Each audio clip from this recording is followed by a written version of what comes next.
I know this is a surprise and I know you're not expecting me right now, but let's make the reach higher before we start introducing what we are doing right now. Hi!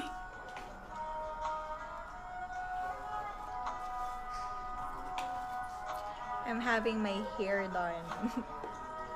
Ate, say hi to them. Hello. Yes. Today we have 60 viewers.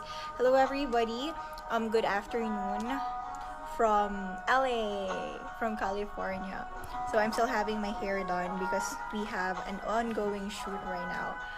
But I want you guys to see how huge Miss O's house. It's crazy. I've been here. I've been with my team here, and all of us are really amazed on how things are put up.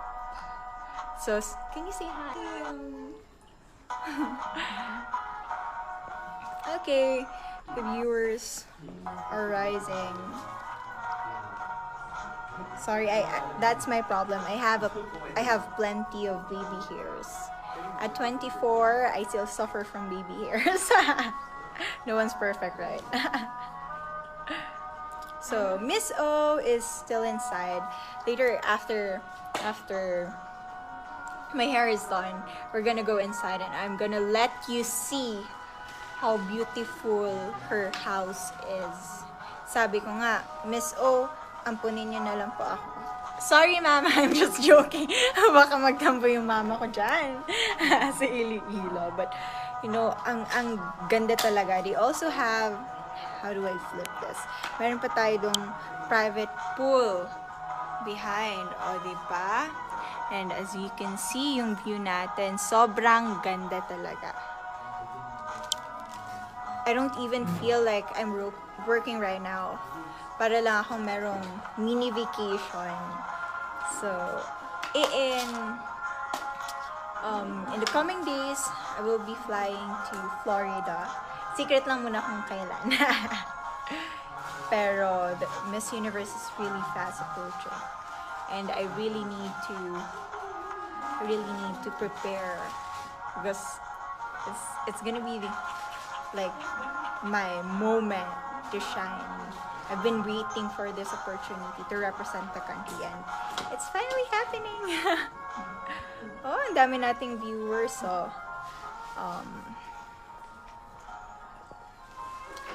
actually right now it's just me. Miss O helped me for a shoot that we're gonna be releasing soon.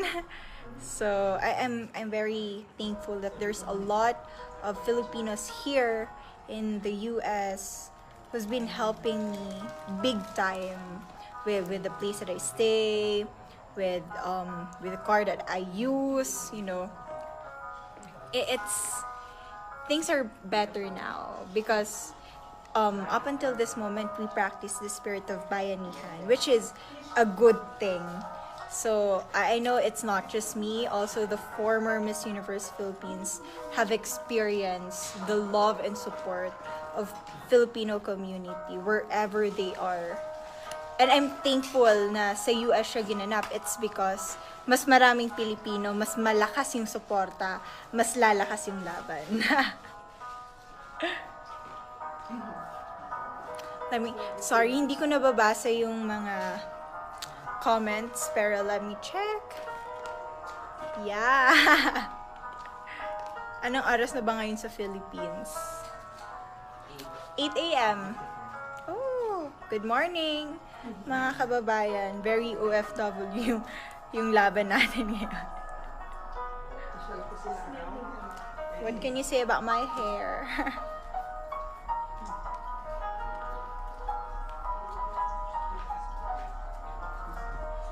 What can you say about this blue on my skin? I never thought that blue looks good pala on me.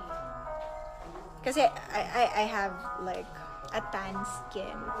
So, I really need to be picky with the colors that I wear. Oh my god! Someone's coming. Walaan niyo kung sino. Another Filipino pride na ibabandera ang Pilipinas sa Miss Universe. Our very own Miss O. Hello guys! I'm Miss O. Kamusta kayong lahat? At nandito po tayo sa aming tahanan, dito po sa Los Angeles, California. At aking guest po ngayon ay si Miss Rabiya. Excited ako para sa ating photoshoot ngayon, di ba, Rabiya? Yeah. Yes! So I'm happy na nandito ka with us and I'm very proud of you. Thank you At po. tayong mga Pilipino ay sobrang suporta sa iyo. Maraming salamat, Yes. Miss O. Malaki talaga yung tulong ni Miss O. Not just sa akin, pero sa ibang candidates. Last time, kasama namin si Miss Colombia and si Miss El Salvador and pumunta kami sa Oskin Med Spa. And we had shoot there for Miss Universe. So, isa din yun sa dapat nyong bantayan. Kasi, hindi lang si Miss O, I heard si Sir Jojo Bragais, then Yun isa din nga. sa major sponsor. Yes. So, like sinabi ko kanina, when somebody asked me, I'm very happy na ngayon, di ba, it's not just the candidate that represents the country, pero ang dami na ding globally competitive products, tsaka, ano pa ba, system na pwede natin ma-offer sa Miss Universe. Exactly. Sabi nga nila, Rabiya, ngayon daw from head to foot tayong Filipino nag-aalala sa kanila. So nakakatawa Head to yan, di ba?